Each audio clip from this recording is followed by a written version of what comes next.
Hello friends. Welcome to Daivamsika stories world.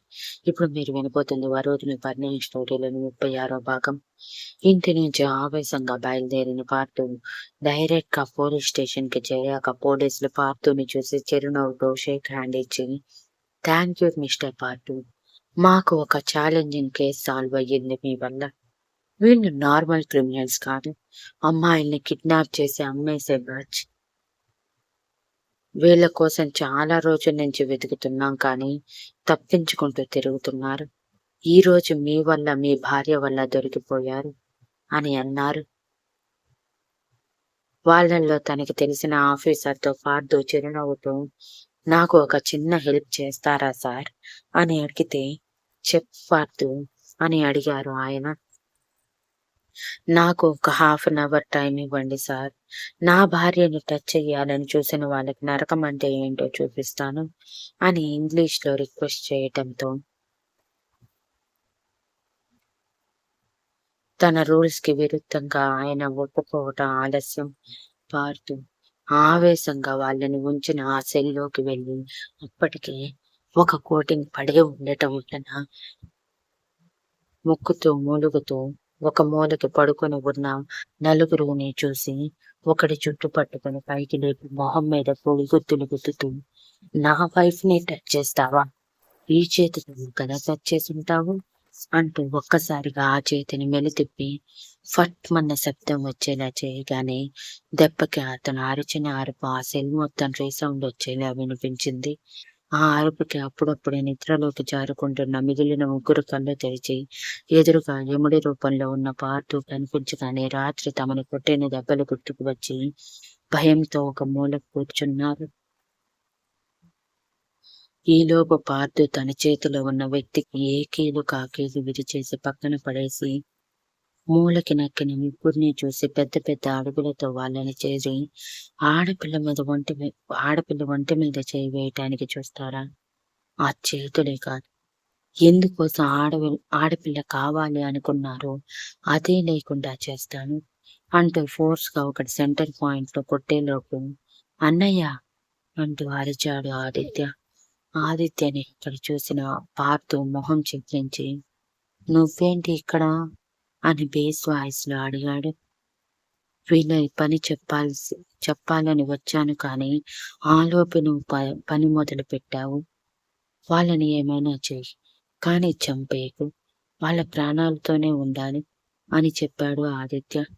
Aditya ఎందుకు అలా చెప్తున్నాడో అర్థం చేసుకున్న పార్థు నలుగురిని ఏ చోట వదలకుండా కొట్టి నరకమంటే ఏంటో చూపించి వాళ్ళని వదిలేసి, ఇంకొకసారి పొరపాటున కూడా మరో ఆడపిల్ల వైపు కన్నెత్తి చూశారంటే అని వేలు చూపిస్తూ డెడ్లీ వార్నింగ్ ఇస్తూనే, "చూసేంత ఛాన్స్ కూడా నేనివ్వను. ఎందుకంటే ఇక నుంచి మీరు జీవితాంతం జైల్లోనే మగ్గిపోవాలి కదా" అని చెప్పి వాళ్ళని వదిలి బయటికి రాగానే ఆదిత్య సంతోషంగా పార్థుని గట్టిగా హత్తుకుని, "వదిన కోసం నువ్వింత చేస్తావని ఊహించలేదు అన్నయ్య. నీలో చాలా మార్పు వచ్చింది. ఎంత సంతోషంగా ఉందో తెలుసా అన్నయ్య" అని అంటుంటే, పార్థు ఫోర్స్‌గా ఆదిత్యని దూరం జరిపి, "నువ్వు ఊహించుకున్నది ఏదీ నిజం కాదు. నేనేమి నీ వదిన కోసం ఇదంతా చేయలేదు. ఆడపిల్లల మీద నాకెక్కడో మూల ఉన్న గౌరవంతో చేశాను.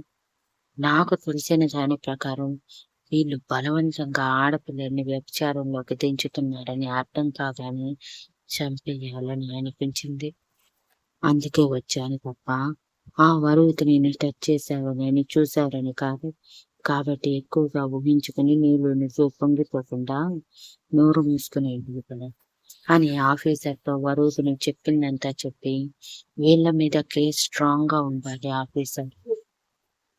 అండ్ నా భార్య పేరు బయటికి రాకూడదు" అని చెప్పి అక్కడి నుంచి తిరిగి ఇంటికి వెళ్ళబుద్ధి కాక ఆఫీస్‌కి వెళ్ళిపోయాడు. పార్థు వెళ్ళిపోయాక ఆదిత్య నవ్వుకుంటూ, "కొయ్ కొయ్ అన్నయ్య, నువ్వు ఎన్ని అబద్ధాలు చెప్పినా నీ కళ్ళు చెప్తున్నాయి. నువ్వు వదిన కోసమే ఇదంతా చేశావని. ఎన్ని రోజులు ఇలానే నీ మనసులో ఫీలింగ్స్ దాస్తావో నేను చూస్తాను" అని ఇంటికి చేరుకునేసరికి హాల్‌లో రోహన్ తల్లిదండ్రులు కనిపించటంతో ఫేస్ సీరియస్‌గా మార్చేసి, "మీరేంటి ఇక్కడ?" అని అడిగాడు. అసలేం జరిగిందంటే, అర్ధరాత్రి ఇంటికి చేరుకున్న రోహన్ కోసం హాల్‌లోనే వెయిట్ చేస్తున్నారు రాధాకృష్ణ గారు, రిషిక గారు.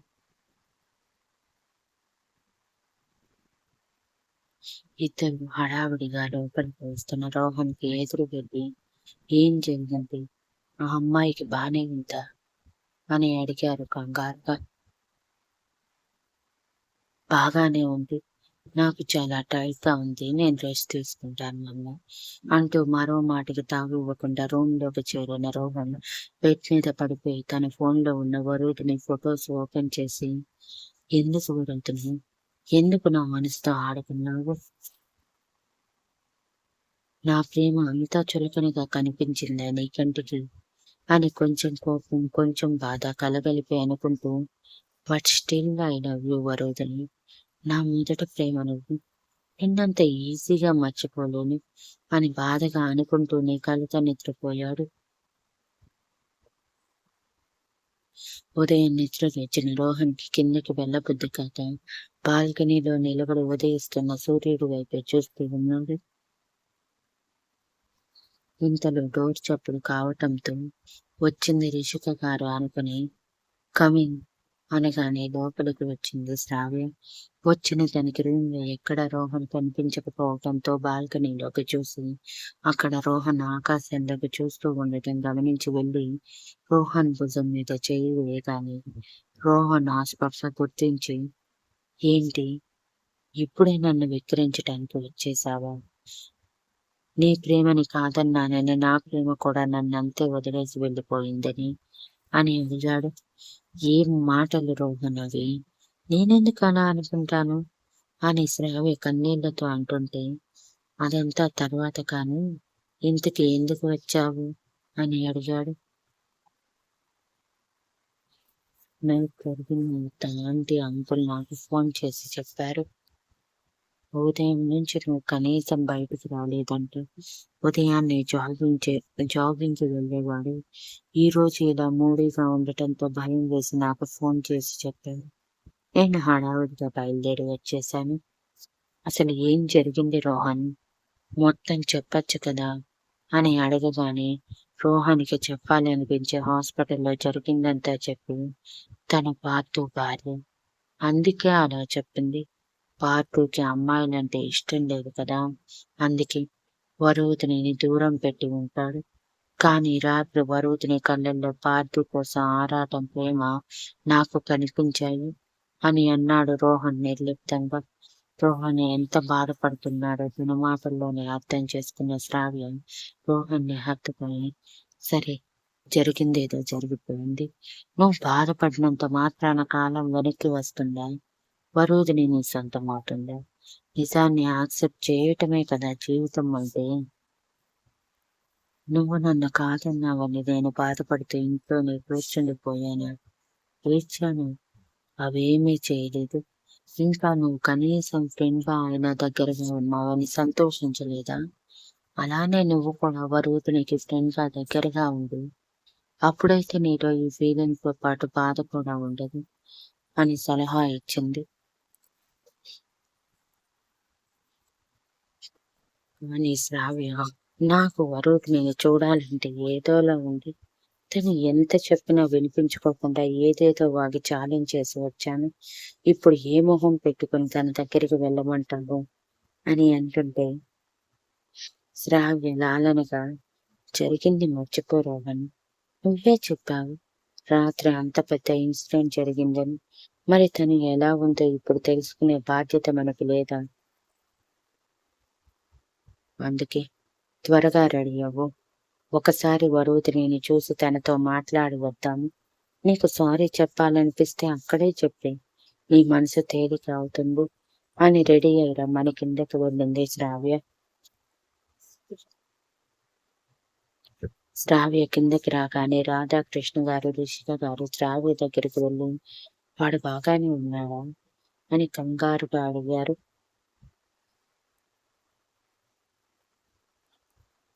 హా! బాగానే ఉన్నాడు ఆంటీ. మీరు కూడా రెడీ అయ్యి రండి.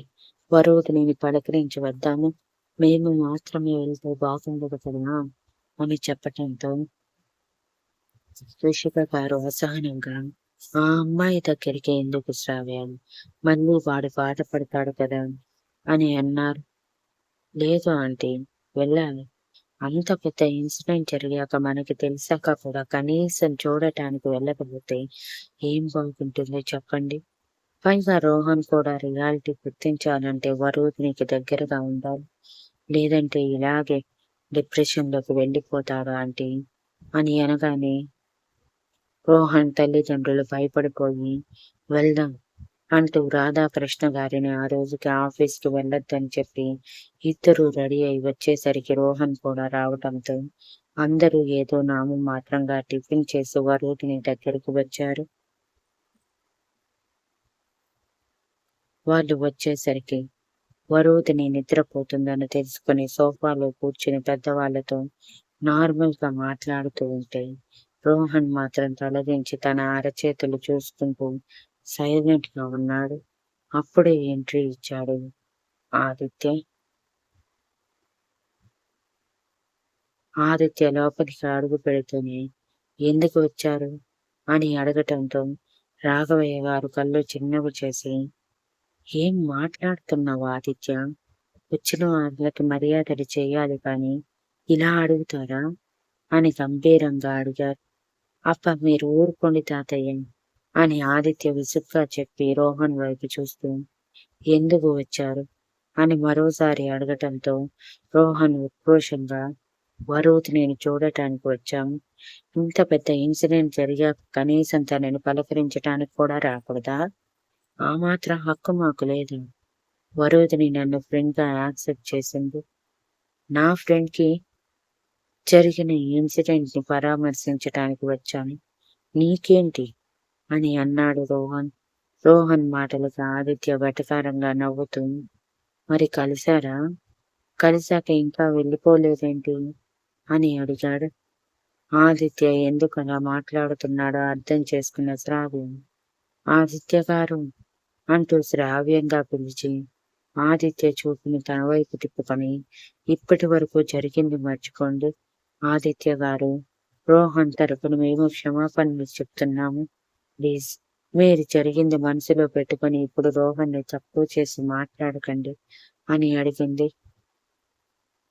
శ్రావ్య మాటలకి రాఘవయ్య గారు కళ్ళు చిన్నవి చేసి ఏం జరిగింది ఆదిత్య? అని అడిగారు. ఆదిత్య రాఘవయ్య గారితో చెప్పి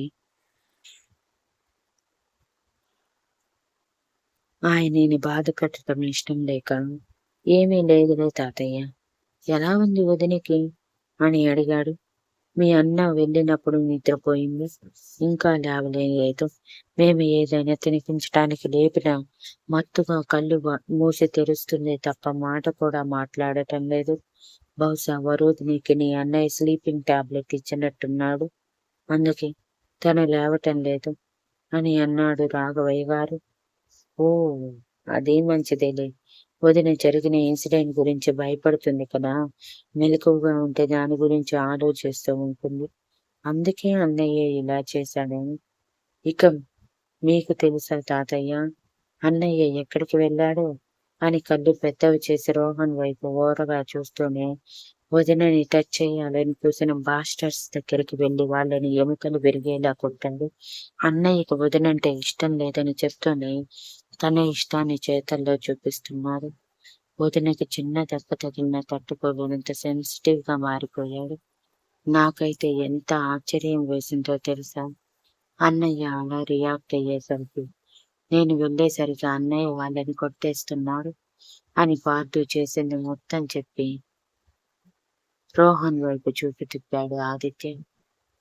అప్పటికే రోహన్ మొహం ఉక్రోషానికి, కోపానికి మధ్య నలిగిపోతుంది. ఆదిత్య వైపు చూడలేక మొహం పక్కకి తిప్పేసి పళ్ళు నూరుకుంటూ మనసులో ఇంతవరకు లేని ప్రేమ ఇప్పుడే కనిపించిందా? ఛ! వీళ్ళందరూ కలిసి నాతో ఆడుకుంటున్నారు. నా ఫీలింగ్స్ కి కొంచెం కూడా వాల్యూ ఇవ్వలేదు అని మనసులో ఆదిత్యని బండబూతులు తిట్టుకుంటూ అప్పుడు రిలాక్స్ గా ఫీల్ అయ్యాడు ఆదిత్య కౌంటర్ కి. రోహన్ ఫీలింగ్స్ గమనిస్తూనే ఉన్న ఆదిత్య రోహన్ తనని తిట్టుకుంటున్నాడని ఈజీగా అర్థం చేసుకుని, సరేలే తాతయ్య, వీళ్ళకి జ్యూస్లు గట్రా ఇచ్చేసినట్టేనా అని అడిగాడు. అరే, ఆ విషయమే మర్చిపోయాన్రా, ఇప్పుడే తెప్పిస్తాను అని షెఫ్తో జ్యూస్ తీసుకురమ్మని చెప్పాడు. అతను వెళ్ళిపోయాక, క్షమించండి, ఇంతవరకు మీకు జ్యూస్ ఇవ్వనందుకు. వరుదిని టెన్షన్లో పడి మర్యాదలు చేయాలన్న విషయమే మర్చిపోయాను అని అన్నారు రాఘవయ్య గారు. అయ్యో, అంత పెద్ద పెద్ద మాటలు ఎందుకండి? మీరు పెద్దవారు, మమ్మల్ని క్షమాపణ అడగకూడదు. మీరు ఉన్న సిచ్యువేషన్లో మేము అర్థం చేసుకోగలం కాబట్టి మరోసారి ఇలా మాకు క్షమాపణ చెప్పి మమ్మల్ని చిన్నబోయేలా చేయకండి అని అన్నారు రాధాకృష్ణ గారు. విషిక గారు కూడా అదే అనటంతో ఆదిత్య పెదవుల మీద చిరునవ్వుతో, మీ బుద్ధులు మీ కొడుకు ఒక్కటి కూడా రాలేదు అని పుసుక్కుని అనేశాడు. ఆ మాటకి రోహన్ కాల్ చేసేలా ఆదిత్య వైపు చూస్తూ, నాతో ఎందుకు ఆదిత్య నీకు? పదే పదే నా పేరు తెలవనిదే ప్రశాంతంగా ఉండేటట్టు లేరే మీరు అని అన్నాడు పళ్ళు కొరుకుతూ. మరి అంతే కదా రోహన్, నువ్వు నేను థిక్కెస్ట్ ఫ్రెండ్స్ కదా అని పళ్ళన్ని బయట పెట్టి చెప్పి, సరే తాతయ్య, నేను కొంచెం ఫ్రెష్ అయి వస్తాను, చిరాకుగా ఉంది, మీరు కూర్చోండి అని చెప్పి ఆదిత్య తన రూమ్కి వెళ్ళి ఫ్రెష్ అయి వరుదిని దగ్గరికి వెళ్ళేసరికి అప్పటి వరుదిని నిదానంగా స్పృహలోకి వస్తూ కదులుతూ ఉండటం గమనించి, వదిన అంటూ తన పక్కన కూర్చొని పిలిచాడు ఆదిత్య. ఆదిత్య మాట వినగానే వరుదిని నిదానంగా కళ్ళు తెరుస్తూ, పార్థు గారు అని చాలా కష్టంగా పిలిచింది.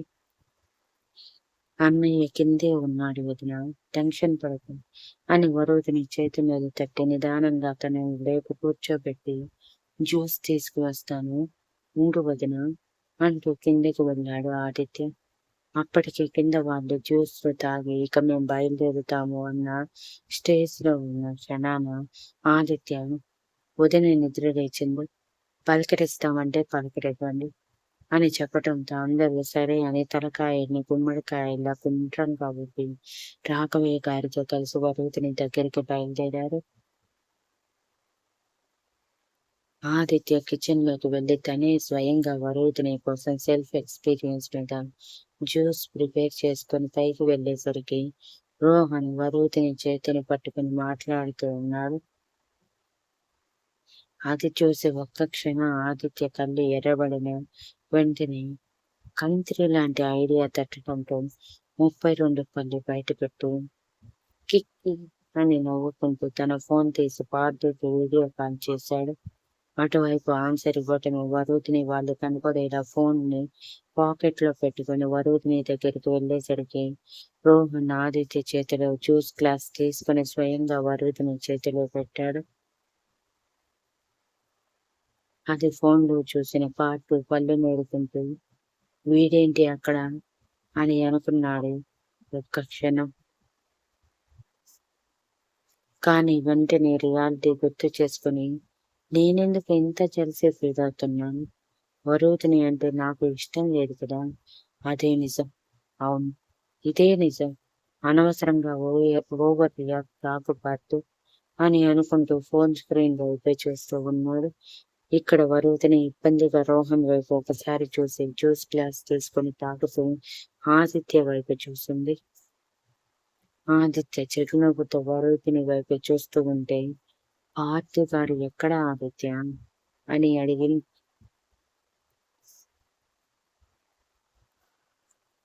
ఆ మాట వినటమే ఇక్కడ పార్థు పెదవుల మీద గర్వంతో కూడిన నవ్వు విసిరి సూటిగా రోహన్ వైపు చూస్తే రోహన్ మొహం మాడిపోయి ఆదిత్య వైపు వరుదిని వైపు మార్చి మార్చి చూశాడు. ఆదిత్య మాత్రం చిరునవ్వుతో, ఆఫీస్కి వెళ్ళాడు వదిన, ఇంపార్టెంట్ మీటింగ్ ఉంది అని కవర్ చేశాడు. ఓ సరే, త్వరగా రమ్మని చెప్పు ఆదిత్య మీ అన్నయ్యని అని చెప్పి 2 నిమిషాలు రోహన్ ఫ్యామిలీతో క్షేమ సమాచారాలు పరిచయ కార్యక్రమాలు అన్నీ అయిపోయాక, నువ్వు రెస్ట్ తీసుకోమ్మా, జరిగింది మర్చిపో అదే గుర్తు చేసుకొని బాధపడుతూ కూర్చోకు. మన జీవితంలో ఇలాంటివి వస్తూ ఉంటాయి, పోతూ ఉంటాయి. ఇవి జీవితంలో ఒక భాగమే కానీ, జీవితం మొత్తం ఇవే కావు కదా! అని ఫిలాసఫీ కొటేషన్స్ ఒక 2, 3 చెప్పి, అందరి దగ్గర వీడ్కోలు తీసుకొని బయలుదేరుతూ రోహన్ వరోధిని చేతిని నొక్కి పట్టుకుని, "తప్పుగా అనుకోకు వరోధిని" అంటూ తన నుదుటి మీద ముద్దు పెట్టి పార్థు గుండెల్లో జలసి అనే నిప్పు రాజేసి ఇక్కడి నుంచి వెళ్ళిపోగానే ఆదిత్య కంగారుగా ఫోన్ వైపు చూశాడు. అది ఇంకా ఆన్‌లోనే ఉండటంతో చచ్చాను అని మనసులో అనుకుని త్వరగా కాల్ కట్ చేసి అక్కడి నుంచి జంపైపోయాడు ఆదిత్య. ఇక్కడ వరూధిని మాత్రం రోహన్ చేసిన పనికి షాకై కళ్ళు పెద్దవి చేసి పిచ్చిదానిలా పిచ్చి చూపులు చూస్తూ ఉంది. ఇక అంతకంటే ఎక్కువ షాక్ శ్రావ్యకి తగిలింది. రోహన్ రియాలిటీ గుర్తించి వరూధిని మీద కలిగిన ప్రేమని వదిలేస్తాడేమో అనుకుని ఇక్కడి వరకు తీసుకువచ్చింది. కానీ ఒక్క ముద్దుతో తిరిగి మళ్ళీ తన మనసులో వరూధిని మీద ప్రేమ ఉంది అన్న అనుమానం కలిగేలా చేసి, ఆ అనుమానంతోనే రోహన్‌తో కలిసి వెళ్ళేలా చేశాడు. రోహన్ ఫ్యామిలీ మొత్తం వెళ్ళిపోయాక రాఘవయ్య గారు ఆదిత్యని హాల్లోనే ఆపి సోఫాలో కుదేసి, "ఇప్పుడు చెప్పు, రోహన్ ఎవరు? ఎందుకు ఏదో చేశాడు అని అంది ఆ అమ్మాయి. ఏం జరిగింది? చెప్పు ఆదిత్య." పైగా రోహన్ వరూధిని నుదుటి మీద ముద్దు పెట్టడం ఏంటి? నీ అన్నయ్యే ఇంతవరకు అంత అడ్వాంటేజ్ తీసుకోలేదు. ఈ రోహన్ ఎవరు ఇంత అడ్వాంటేజ్ తీసుకోవటానికి? అవే అని పళ్ళు నోరుతూ అడిగారు. ఆదిత్య ఇక తప్పక రోహన్ వరూధినికి అట్రాక్ట్ అవ్వటం, ప్రపోజ్ చేయటం గురించి, వరూధిని పెట్టిన మెలకు గురించి, ఇప్పుడు రోహన్‌కి పార్థునే వరూధిని భర్త అని తెలిసిన నిజం గురించి మొత్తం చెప్పి, మొత్తం చాటభారతంగా వివరించి అరగంట పాటు చెప్పి, "ఇలా జరిగింది తాతయ్య" అని అన్నాడు. "ఇంత జరిగితే నాకెందుకు చెప్పలేదు?" అని రాఘవయ్య గారు అరుస్తూ ఉండగానే పార్థు కారు వచ్చి పార్టీలో ఆగింది. ఇప్పుడు పార్థు ఇంత సడన్‌గా ఇంటికి ఎందుకు వచ్చినట్టు? Any reason friends? మీరు గెస్ చేసి చెప్పండి కామెంట్స్‌లో. Thank you for listening and please like, share, comment and subscribe.